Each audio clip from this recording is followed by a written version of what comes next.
Back in 1954, Congress came together and they passed one of the most important tax bills in American history, and almost nobody talks about it. The original income tax was introduced in 1913, and for nearly 40 years, Congress had a massive problem. They didn't know how to tax trusts. For decades, money moved through these trust structures, but no one could agree on what actually counted as income.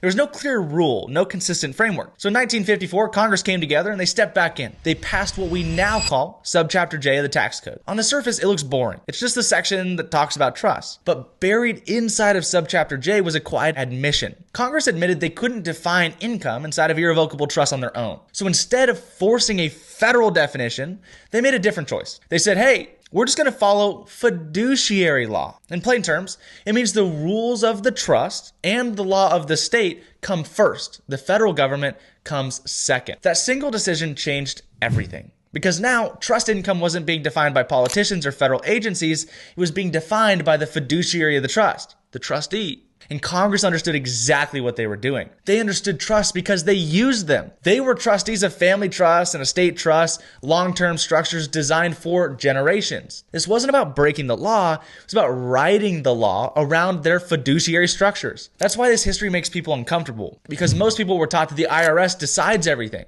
And while that is typically true, it's not what Congress wrote in 1954. Subchapter J doesn't just belong to politicians, it belongs to fiduciaries. And fiduciary law doesn't care who you are, it cares how something is structured. Since then, this chapter has been sitting in the tax code since 1954, completely ignored, misunderstood, but still silently working for the politicians in the background. If you want to understand how fiduciary law and Subchapter J actually fit together, all you got to do is comment trust down below and we'll send you a simple blueprint that explains it all so you can understand just like everybody else.